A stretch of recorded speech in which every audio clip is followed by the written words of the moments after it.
Welcome to another installment of the Writer's Block. I'm Barry Tramel, sitting in for Jenny Carlson here at the Oklahoman in Oklahoma City, and I'm joined by old pal Cedric Golden down at Austin with the American Statesman. And Cedric, on Wednesday night, a huge event in Durham, North Carolina that rocked the entire basketball world. Zion Williamson, the great freshman at Duke, goes down in the first minute of play with a knee injury. His Nike's sneaker blows, down goes his knee. We don't know his status for the rest of the season. People are calling for Zion Williamson to sit out the rest of this season to ensure his pro prospects. The entire sneaker industry is up in arms. What do you make of the events at Cameron Indoor Stadium? Man, it had so many layers, Barry. It was a cataclysmic, destructive, eye-dropping occurrence at Cameron Indoor Arena. Corporate America was rocked. Nike is up in arms. I don't blame people who say that Zion Williamson should sit out the rest of the year. He's the next LeBron. Nike's probably going to give him $150 million as soon as he declares for the NBA draft.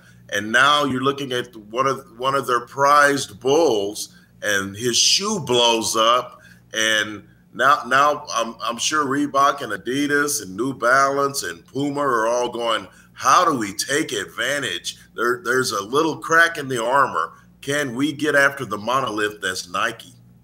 Well, you know, we talk about his status as a player. Mike Krzyzewski, after the game, called it a mild knee sprain, but we're here in late February. We're not that far from March Madness. It's possible that he would not be able to return, but a lot of people in the NBA saying, hey, pal, you shouldn't return, even if you get the clearance to play. How do you stand on the idea that Zion Williamson should or should not continue to play for the Blue Devils? Barry, it's a business, and he's given Duke Blue Devils fans so much to be happy about this year. He's been a modern-day Charles Barkley, dunking on people. But at the end of the day, you have to look out for number one.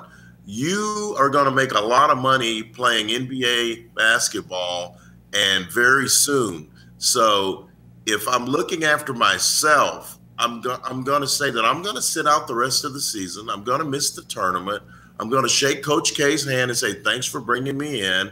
But there are about 250 million reasons that I need to be 100% healthy for this time next year. This is my livelihood. This is something I'm going to be doing for the next 15 or 20 years, and I'm not going to mess it up by playing for free. If the next time I get hurt at a basketball game, I'm going to be playing for the Clippers or the Nuggets or the Kings or somebody like that, not the Duke Blue Devils. What's interesting to me, you brought up the shoe contract a couple of times. Zion Williamson probably made himself some money last night. In the shoe business, because as you said, Nike is going to have to come after him even harder. I mean, this is sort of an embarrassing situation for the shoe giant, and for them to be able to retain Zion Williamson wearing their Nikes is going to cost a pretty penny. They'll probably do it. Zion Williamson might have made himself even more money last night. No question. Barry, he probably made another $40 or $50 million. The first thing Zion Williamson's representatives are going to say to Nike are whatever number you had in mind, add $50 million to it, or we're just going to go to Adidas. We'll go to Under Armour. We'll go somewhere else, because number one, your product blew a gasket on national television with millions of people watching. The number one player in college basketball went down in a heap, and now you've got to explain that, and now you've got to give us some I guess in the housing industry they call it good faith money. Give us some good faith money on top of that 150 million or so you were going to give us to begin with. So you want to shore us up, just make sure we're in good hands with Nike. Back up another Brinks truck to my driveway, in other words.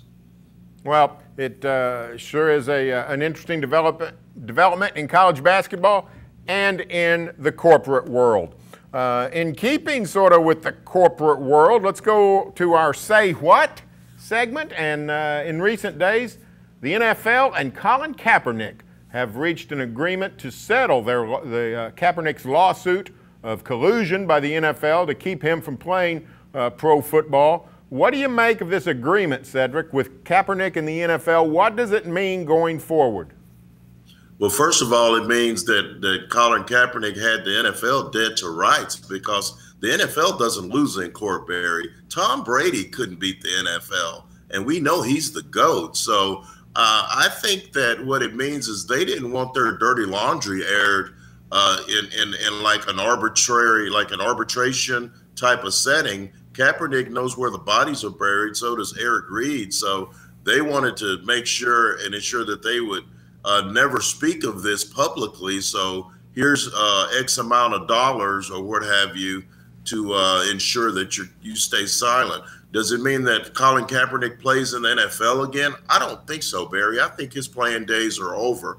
But what it did do to me, it shined a spotlight on a problem area in American society: police brutality against unarmed African-American males. So Kaepernick did sacrifice 2 years of his livelihood, of his prime earning years, to speak out on this subject, but he also got his money back in the end. I hope he invests wisely, because I don't think he's ever going to play in the league again. It's going to be a tough call for an NFL team to employ him just because of that corporate situation with customers, potential sponsors might be outraged. I do think, though, that it's possible. You mentioned Eric Reed. The Panthers have signed Eric Reed, and I can see where a team might take a flyer on Colin Kaepernick. We'll see. You're exactly right, though, Cedric, about the NFL not wanting the dirty laundry. I think it's pretty clear that the NFL feared what could come out in discovery, even if there's no smoking gun, even if there's no hard concrete evidence of collusion. I think just what they might hear from an owner who the owners aren't always the smartest guys when they're talking. They could let something slip that the NFL didn't want out there. I think you're right. This was a case of the NFL wanted no more part of this story. We'll see about Kaepernick. I think you're probably right, but I'm not completely convinced. I think he might get a shot somewhere. Hey, let's finish up with In Case You Missed It, and an old story resurfaced in recent days. Tim Donaghy, the disgraced NBA referee who was charged with conspiring to shave points for NBA games. Big ESPN story about this whole case and how it all went down. Tim Donaghy still maintains he did not fix games, but it seems pretty clear that he bet on NBA games and did some manipulating of calls to make sure the point spread went his way. What'd you make of this ESPN investigation, and what do you think it means in terms of the credibility of the National Basketball Association?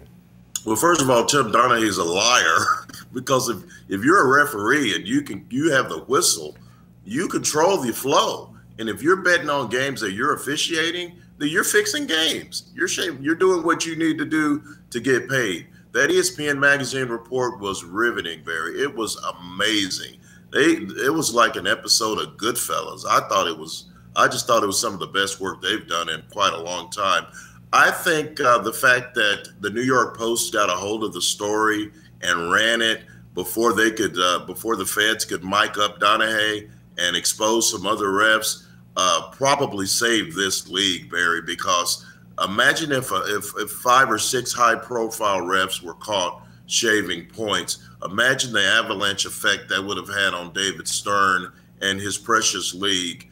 Just as LeBron James is coming into his own, and Dwayne Wade and guys like that, the league has never been in better shape than it is right now. But if they had not been just like a one-time thing with Donaghy, if there had been like a half a dozen refs or even more, it would have been an epic collapse, and this league would have been pushed back 25, 30 years. All that work that Michael Jordan, Magic Johnson, and Larry Bird did would have been for naught.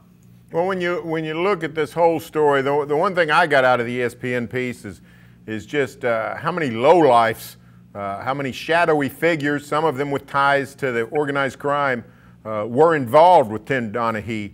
and he relatively got a small amount of money compared to the big money that was floating around in this entire scam. Idea, Barry.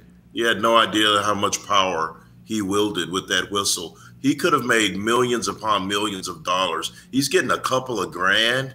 He could have bought his own island if he had been thinking bigger. You know, and this goes back 100 years to the Black Sox, the White Sox scandal, 1919 World Series. You know, the players get paid a relative pittance compared to some of the money going around.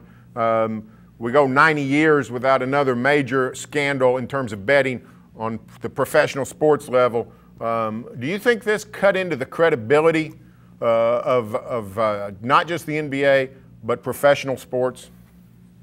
Absolutely, Barry, because there are gamblers everywhere, doctors, lawyers. And are we really going to be that naive and assume that referees aren't gambling some way or another, indirectly? Maybe your wife has an account. It's out there. As long as there's a chance to get free money in America, there are people that are going to take that chance. So I know I always have an eye.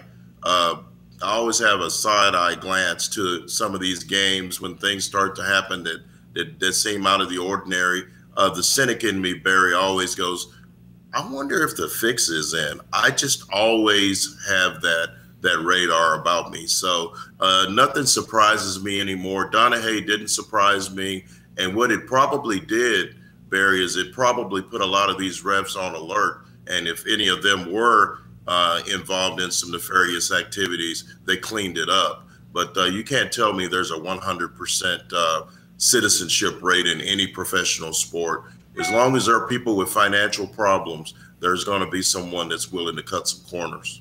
Well, I'm not a cynic, and I tend to not believe in conspiracies. But when you read a story like this, it shakes that confidence.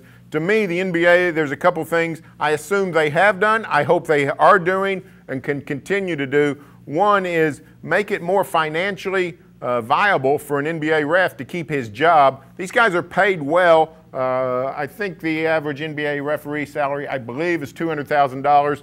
I think if you kick that up, make it even more advantageous for these guys to keep their jobs. They have less incentive to get involved in unscrupulous means. But also, the failure in this entire story to me is the NBA security for not IDing Tim Donaghy early on as a potential trouble figure. This was a guy clearly lacking in moral fiber, a guy with a lot of loose ends, a guy that was not a trustworthy fellow. The NBA security needs to be able to identify those guys early when they go to work for the league office. Hey, Cedric, it's been fun. We will do it again next week. Either Jenny or I will sit in with you for another episode of The Writer's Block.